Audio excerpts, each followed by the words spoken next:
change, and everything is changed, nothing can be held on to the degree that you go with a stream, you see, you are still. You're flowing with it. But to the degree you resist the stream, then you notice that the current is rushing past you and fighting with you. So swim with it. Go with it. And you're there. You're at rest. And this is, of course, particularly true when it comes to those moments when life really seems to be going to take us away. And the stream of change is going to swallow us completely. The moment of death. And we think, oh, this is it. This is the end. And so at death we withdraw. Say, no, not that. Not yet, please.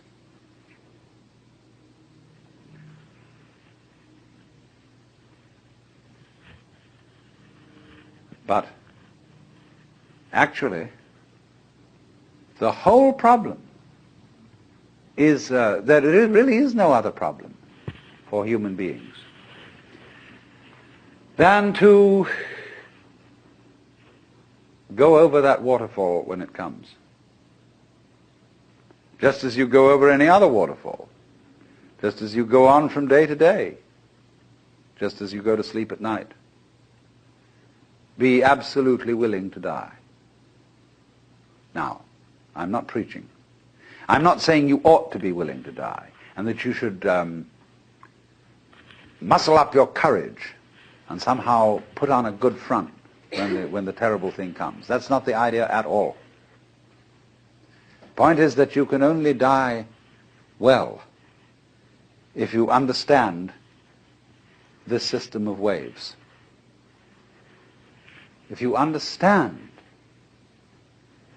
that your disappearance as the form in which you think you are you, your disappearance as this particular organism, is simply seasonal, that you are just as much the dark space beyond death as you are the light interval called life. These are just two sides of you, because you is the total wave. See, you can't have half a wave. Nobody ever saw waves which just had crests, no troughs.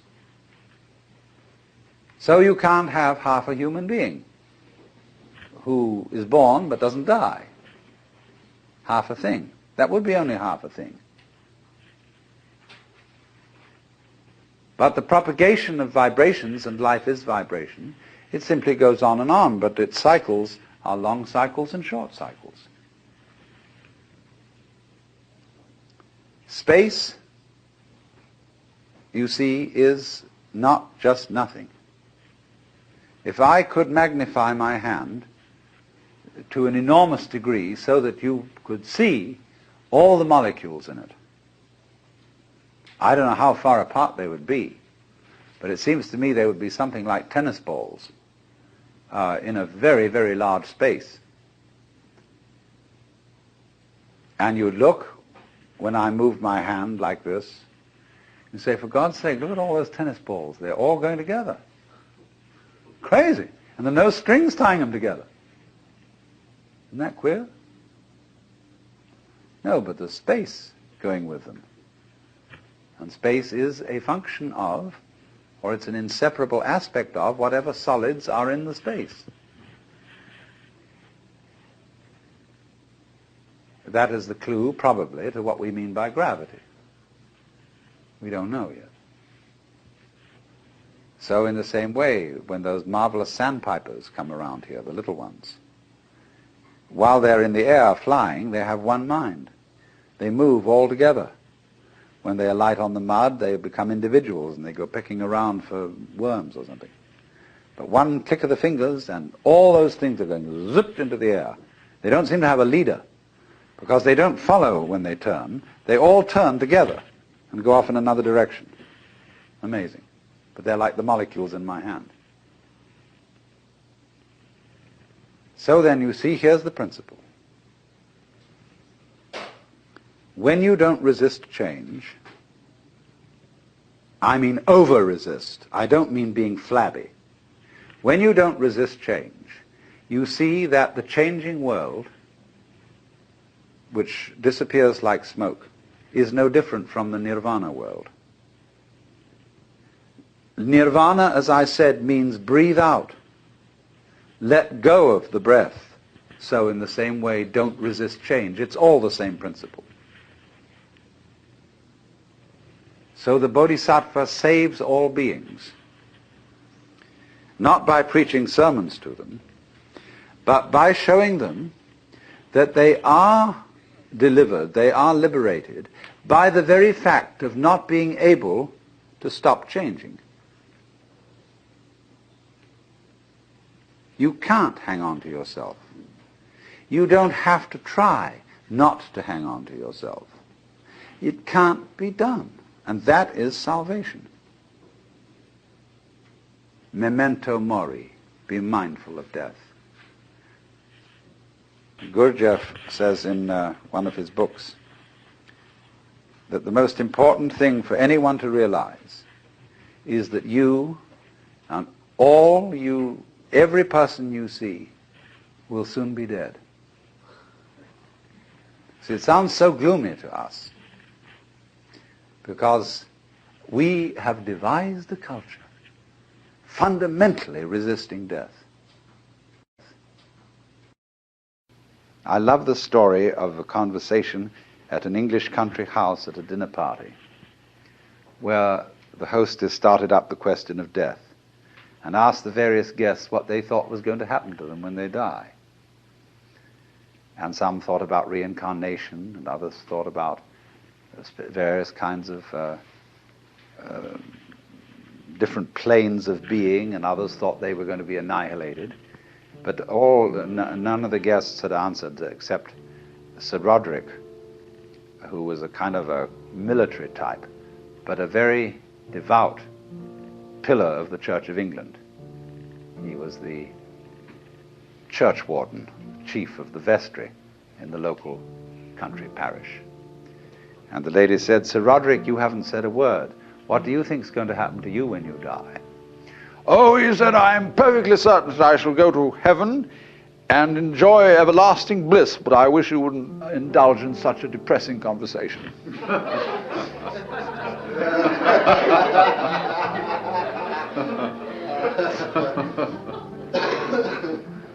That's true, isn't it?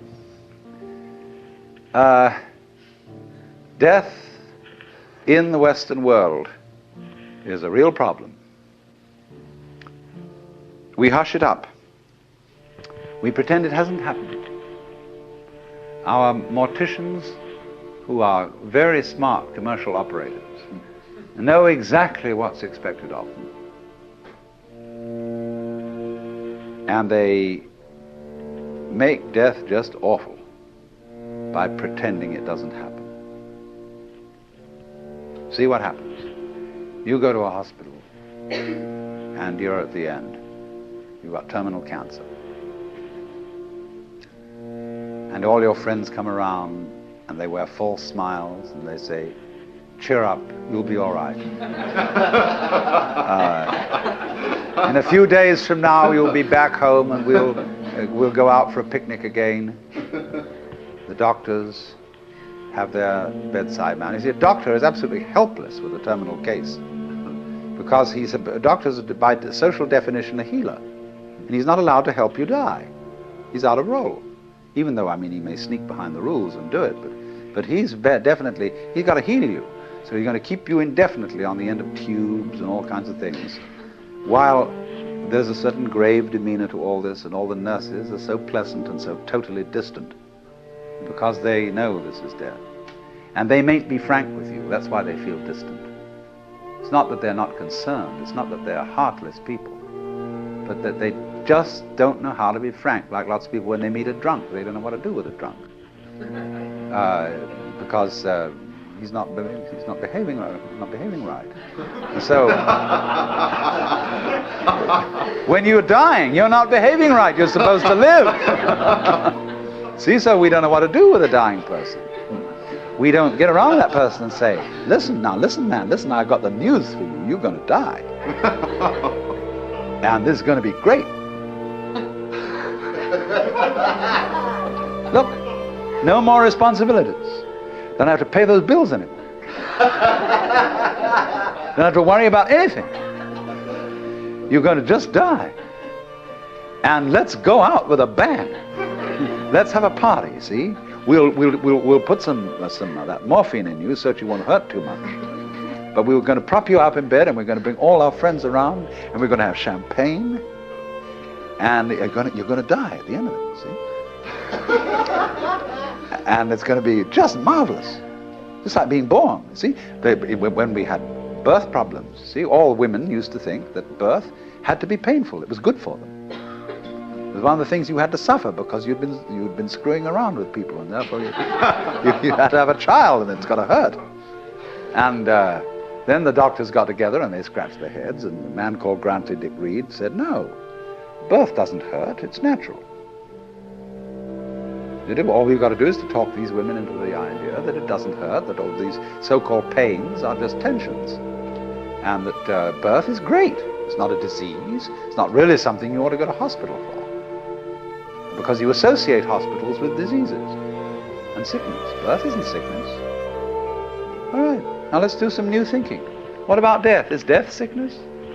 Or is it a healthy, natural event like being born? Of course it is. So, I mean, a little change in social attitude about this will fortify everybody else. I mean, if I'm alone and all my relatives are going, kind of pretending to me, it's going to be hard for me. I've got to challenge the whole bunch of them and get my dander up and say, listen, damn you, I don't want all this thing around here. You've got to take a different attitude about my death. Well, that's hard. But if everybody helps me, and we do, we're all one body, they all come around and say, congratulations, you're going to die. Liberation. Liberation now, you see. Because just before you die, I mean, look, I know very well a skillful priest handling a person dying can do this for them. But he has to talk very, very, very straight. And he has to say, listen, these doctors, don't you pay any attention to them. They're trying to amuse you and deceive you. You're going to die. This isn't terrible. But it's just going to be the end of you as a system of memories. And so you've got a great chance right now, before it happens, to let go of everything. Because you know it's going to go, and it is going to help you. It's going to help you let go of everything. So if you have any possessions left, give them away. Give everything away. And if you have anything to say that is you felt that you ought to say before you die, and that you're kind of hanging on to and it's bothering you, say it. I mean, I don't mean necessarily a last confession, but say it said that Adlai Stevenson, shortly before he died, said that he had been making a monkey of himself because he didn't agree with the government's policy about something or other. You know, he had to get that off his chest because he had a little thought in the back of his mind that things were catching up with him. You see? So the moment comes when this thing called death has to be taken completely, not as some ghastly accident, something that all your friends are going to stay away because you're awful. I mean, sometimes people, when they die, are in a very unpleasant physical condition. They don't smell good, they don't look good, and so on. But an enormous amount can be done with scientific methods to make things reasonably tidy from a purely sensory point of view. But the main thing is the attitude that death is as positive as birth and should be a matter for rejoicing, because death is the symbol of the liberation. There is a wonderful saying that Ananda Kumaraswamy used to quote. I pray that death will not come and find me still unannihilate. In other words, that man dies happy if there is no one to die. In other words, if the ego has disappeared before death caught up with it. But you see, the knowledge of death helps the ego to disappear, because it tells you you can't hang on. So what we need, if we're going to have a good religion around, that's one of the places where it can start. Having, I don't know, well, nowadays I suppose they'd call it the Institution for Creative Dying.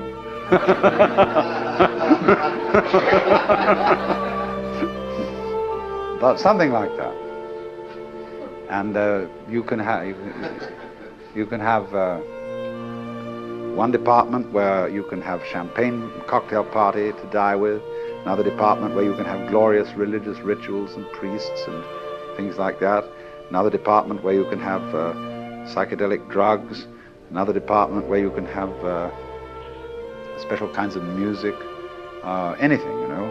All these arrangements will be provided for in a hospital for delightful dying.